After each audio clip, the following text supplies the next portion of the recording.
Railways 2.0 Indian railway স্টকে আবার কি মোমেন্টাম আসতে পারে? রেলওয়ে স্টকে কি ভালো খবর কিছু আসছে? তো আজকে লেটেস্ট নিউজ কি রয়েছে এবং আমরা পয়েন্ট ওয়াইজ আলোচনা করব যে কোন কোন স্টকে যদি আবার বাজেটে অ্যালোকেশন বাড়ে রেলওয়েতে, তো কোন কোন স্টকে মোমেন্টাম আসতে পারে, স্টকের পসিবিলিটি কি হতে পারে। ইনফরমেশন ভালো লাগলে অবশ্যই লাইক করতে পারেন, আর যদি ইনফরমেশন না কিছু পান তো অবশ্যই চ্যানেলটাকে আনসাবস্ক্রাইব করতে পারেন। এতটুকু বলতে পারি। তো কিছু ইনফরমেশন অবশ্যই পাবেন।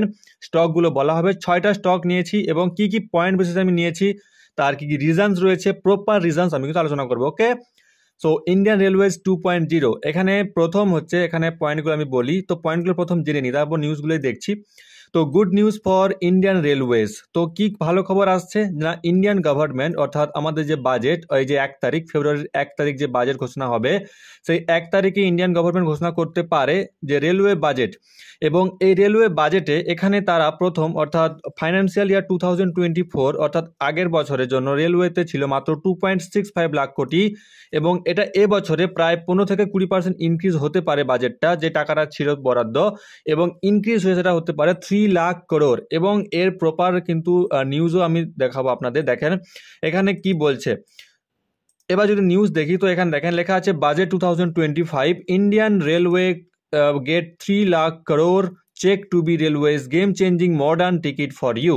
সো এইটা হতে পারে যে 3 লাখ কোটি টাকার একটা টোটাল বাজেট, এবং সেটা রেলওয়েটাকে ইমপ্রুভ করার জন্য, রেলওয়েটাকে আরও মডিফাইড করার জন্য, আরও পরিমাণ যাতে সুযোগ সুবিধা লোক গ্রহণ করতে পারে, ইন্ডিয়াতে আরও যাতে লোক রেলওয়েজের দিকে আকৃষ্ট হয়।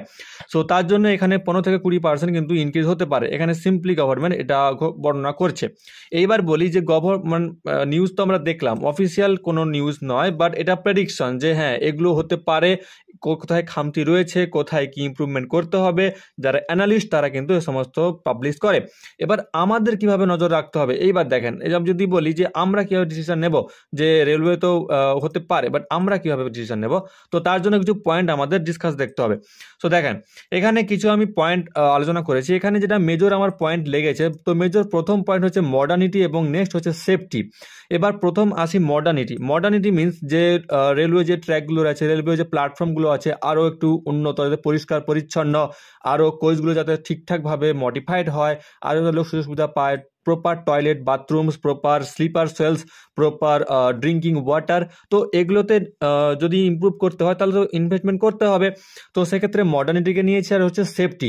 এবার সেফটি কেন নিয়েছি, কারণ এই বছর অর্থাৎ আগের বছরই কতগুলো রেলওয়ে দুর্ঘটনা ঘটে গেল, উড়িষ্যাতে ঘটে গেল, কতগুলো রেল ট্র্যাক থেকে বিচ্যুত হয়ে গেল, কতগুলো রেল অন্য রেল ট্র্যাকে চলে গেল। তো এরকমভাবে অনেক দুর্ঘটনা হয়েছে, সেই সমস্ত খবর আমরা প্রত্যেকেই জানি। তো মডার্নিটি আর হচ্ছে সেফটি। এবার এইখানে কি কি স্টকস, মানে কি কি সেগমেন্টে এরা অর্ডার পেতে পারে, যদি আমি এই দুটো পয়েন্টের বেসিসে আমি যদি আলোচনা করি, মডার্নিটি অ্যান্ড সেফটি, তো প্রথম আমার আসবে ইনফ্রাস্ট্রাকচার ডেভেলপমেন্ট। এবার ইনফ্রাস্ট্রাকচার ডেভেলপমেন্টের মধ্যে কি আসছে, নিউ ট্র্যাক ডেভেলপমেন্ট, অর্থাৎ নতুন ট্র্যাক, ভালোভাবে নতুন ট্র্যাক পরানো, পুরনো ট্র্যাকগুলোকে মানে দেখা, চেক করা, সেগুলো টিকসই কিনা। ফর এক্সাম্পল আমি এখানে এক্সাম্পল দিচ্ছি বন্দে ভারত। যেমন বন্দে ভারত একটা সুন্দর গোছানো, একটা সুন্দর রেল, দেখে মনে হবে যেন একটা গোছানো সাজানো গোছানো ঘরের মতো, ঘরের রুমের মতো সুন্দর পরিবহন, সুন্দর সাজসজ্জা, পাশাপাশি সুন্দর বাথরুম, মানে সুন্দর খাবার দাবার, অল ওভার একদম সুন্দর। তো সেরকম একটা যদি প্রত্যেক ক্ষেত্রেই করা যায়, প্রত্যেকটা সেগমেন্টে যদি প্রত্যেকটা, সেটা লোকাল থেকে হতে পারে, লোকাল থেকে টপ লেভেল, প্রত্যেক জায়গাতে যদি একটা সুন্দরভাবে করতে হয়, তাহলে ইনফ্রাস্ট্রাকচার কিন্তু ভালোভাবে ডেভেলপমেন্ট করতে হবে। এটা একটা হলো ইনফ্রাস্ট্রাকচার।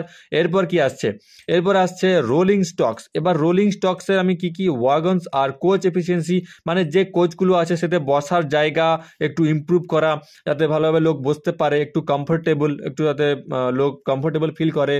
অনেকেই এখন লোকাল ট্রেনে প্রায়শই দেখা যায় যে লোকাল ট্রেনে লোক ঝুলে ঝুলে যাচ্ছে, বা ট্রেনের বাইরেও কেউ কেউ যাচ্ছে, সেগুলো একটু অ্যাভয়েড করা, যাতে রিস্কটা কম হয়, যাতে প্রাণ যাতে না যায়, সেরকমভাবে সিকিউরিটি দেওয়া।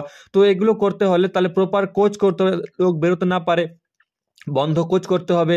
প্রপার বুলেট ট্রেনের যেগুলো হয় না, যেগুলো স্পিডি ট্রেন, যেগুলো মেট্রো ট্রেন, যেগুলো পুরো ব্লক থাকে, সেরকম লোকাল ট্রেনের ব্যবস্থা করতে হবে। তো এরকম যদি কিছু করা যায় তাহলে একটা ইমপ্রুভমেন্ট হতে পারে ইন্ডিয়ান রেলওয়েজে। আচ্ছা, নেক্সট 3 নম্বরে আমি কি দিয়েছি না, হাই স্পিড রেলওয়ে প্রজেক্ট। এবার হাই স্পিড রেলওয়ে যেগুলো, যে বুলেট ট্রেন, বন্দে ভারত, এবার বুলেট ট্রেন মিনস প্রচুর স্পিডে যাবে এবং সেটার স্পিড বেশি থাকে। আর বন্দে ভারত যেটা আমাদের আগেই বললাম যে বন্দে ভারত এখন লং ডিস্টেন্স কিন্তু নেই, বন্দে ভারত মিন একটা শর্ট ডিস্টেন্সের জার্নির জন্য বন্দে ভারত এখনো চালু করা হয়েছিল। So Vande Bharat long distance sleepers মানে যেগুলো হচ্ছে দীর্ঘ যাত্রা, সেখানে যাতে আরও কমফোর্টেবলভাবে লোক যেতে পারে, আরও মানে গোছানো, যাতে প্রত্যেকটা যাত্রাপথে লোক ফার্স্ট চয়েস যেন রেলওয়ে হয়। যদি সেরকম করতে হয় তাহলে হাই স্পিড প্রজেক্টগুলোকে সরকার নজর দিতে হবে।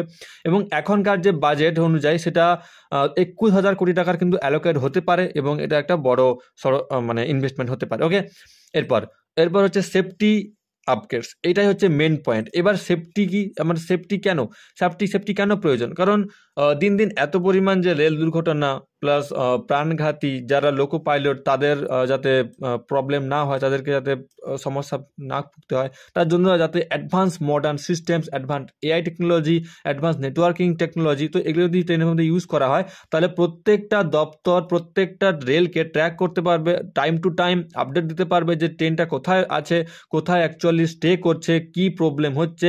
তো এরকম যদি কিছু করতে হয় তাহলে রেলওয়েকে কিন্তু সেফটি দিকে নজর দিতে হবে। আর প্রত্যেকে সেফটি দিকে নজর দিতে বলছেন। তো ফাইন্যান্সিয়াল ইয়ারে 1112 কোটি টাকা অ্যালোকেশন হয়েছিল এবং যেটা 4500 কিলোমিটার পর্যন্ত কিন্তু কাভার আপ করা হয়েছে সেফটির দিক থেকে, এবং আপকামিং 5 ইয়ার্সে এটা যেতে পারে 44,000 কিলোমিটার। তো এটা একটা বড় সড়ো বুস্ট আসতে পারে সেফটি পারপাসে। তো এইবার আমি যে বললাম চারটা যে পয়েন্ট বললাম, তো চারটা পয়েন্টে কোন কোন স্টক আমাকে নজর দিতে হবে, infrastructure, rolling, safety, high speed. তো এই যে এতগুলো কাজের কথা বললাম যেগুলো ইমপ্রুভমেন্ট করলে রেলওয়েতে একটা বুস্ট আসতে পারে এবং প্রত্যেকের প্রথম পছন্দই রেলওয়ে হতে পারে।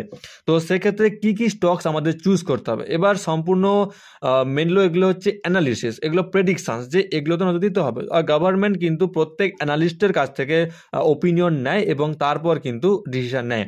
তো গভর্নমেন্টকে ডিসিশন নিতে হলে অ্যানালিসিসের থেকে মানে ডিসিশন নিতে হয়, তো তাদেরকেও প্রয়োজন গভর্নমেন্টের। ওকে, সো এইবার আমি যদি বলি যে আমরা ফোকাস করব, সো কোন কোন স্টকে ফোকাস করবো বা স্টকে আসা যাক। তো স্টকস মেনলি কিছু স্টকস, প্রথম যে স্টকটা আমি চুজ করেছিলাম যে BEL, ভারত ইলেকট্রনিক্স। এইবার ভারত ইলেকট্রনিক্স এটা কি করে? এবার ভারত ইলেকট্রনিক্স সেমিকন্ডাক্টরের কাজ করে। ওকে, সেমিকন্ডাক্টরের কাজ করে plus computer chip, advance technology এবং ইলেকট্রনিক প্রোডাক্টস। সো যদি সেফটির দিক থেকে দেখা যায় তো ভারত ইলেকট্রনিক্স রেলওয়ে যে কোচ আছে প্রত্যেকটাতে সেন্সর ওয়াইজ বা জিপিএস সিস্টেম, ট্র্যাকিং, বিভিন্ন ধরনের নতুন নতুন আত্মধুনিক যে সিস্টেমগুলো আছে সেগুলোতে যদি ইমপ্রুভমেন্ট করতে হয় তো ভারত ইলেকট্রনিক্স কিন্তু গভর্নমেন্টের ফার্স্ট চয়েস হতে পারে অর্ডার হিসাবে। ওকে, এরপর হচ্ছে আমাদের BHEL, এটাও সেমনি ইলেকট্রনিক্স প্রোডাক্ট প্রডিউস করে BHEL।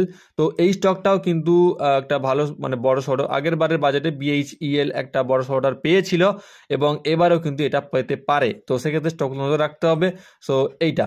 এরপর হচ্ছে HBL ইঞ্জিনিয়ারিং। তো এই যে HBL ইঞ্জিনিয়ারিং এই স্টকটা কি কাজে হতে পারে? এই স্টকটা মেনলি আরও পরিমাণ advance technology, advance engineering technology, অর্থাৎ কি না রেলের চাকা বা রেলের যে পাথ, সেই পাথগুলো কীভাবে দুর্ঘটনা না হবে সেই পাথগুলোর সঙ্গে চাকার যে ডিস্টেন্স বা তার ভেতরে যে ইঞ্জিনিয়ারিং মেথড, তো তারা এই সমস্ত মানে কাজগুলো করে থাকে HBL ইঞ্জিনিয়ারিং। তো সেই হিসাবে এই স্টকটাও কিন্তু নজর রাখতে হবে, যদি সেফটির পারপাসে হয় তো HBL ইঞ্জিনিয়ারিং কিন্তু ফার্স্ট প্রায়োরিটি হতে পারে। আচ্ছা, এরপর হচ্ছে IRCTC। তো এই যে স্টকটা এটা মেনলি যারা আমরা রেলওয়ে টিকিট কাটি অনলাইন বা রেলওয়ে বুকিং থেকে শুরু করে railway coach booking, platform booking, প্রত্যেক ক্ষেত্রেই এই স্টকটা অনলাইনের যত কারোবার হয় সেই ক্ষেত্রে এই স্টকটা কাজ করে, এই দপ্তরটা কাজ করে। তো রেলওয়ে এই IRCTC কিন্তু একটা তেজি আসতে পারে স্টকে। সো বটম হিসাবে কাজ করছে স্টকের প্রাইস, তো দেখতে পারেন। ওকে, নেক্সট RBNL। তো RBNL হচ্ছে ইনফ্রাস্ট্রাকচার, মানে কি যেগুলো হচ্ছে নতুন ট্র্যাক, নিউ ট্র্যাক, তারপর ওল্ড ট্র্যাক সেগুলোকে একটু মানে রিনিউয়াল করা। ওকে, প্লাস কোচ, মানে রেলের যে কোচ থাকে সেই সমস্ত দেখাশোনা করা, সেই সমস্ত তৈরি করার মানে ম্যাটেরিয়াল সাপ্লাই করা, এই সমস্ত এরা কাজ করে। তো এটাও দেখতে পারেন। আর লাস্ট হচ্ছে ইরকন মিলস, যে কনস্ট্রাকশান, রেলওয়ে পাথের কনস্ট্রাকশান, রেলওয়ে ম্যানেজমেন্ট, প্রোডাকশান, এই সমস্ত ইরকনও মাল সাপ্লাই করে এবং প্রডিউস করে, কিছু কিছু প্রজেক্ট এরাও পেয়েছে। তো এইগুলো স্টকস মোটামুটি 6টি স্টকস বলা হলো। 6টি স্টকসের মধ্যে হচ্ছে আপনার BEL, BHEL, HBL, IRCTC, RBNL এবং ইরকন। এবার আরবিএনএল আর ইরকন এগুলো যেহেতু ফ্রন্ট থাকে, তো আপনাকে নজর রাখতে হবে যেগুলো ওতপ্রোতভাবে জড়িয়ে থাকতে পারে, এইচবিএল ইঞ্জিনিয়ারিং, বিএইচইএল, বিইএল, তো এই সমস্ত স্টকসগুলো নজর রাখবেন। আর অবশ্যই কমেন্ট করতে পারেন স্টকগুলো পারফেক্ট লেভেল বা কিছু যদি জানতে চান তো অবশ্যই কমেন্ট করতে পারেন। তো আজকের ভিডিও এখানে শেষ করছি, ভালো লাইক করতে পারেন এবং চ্যানেলটিকে ফলো আপ করতে পারেন। Thank you.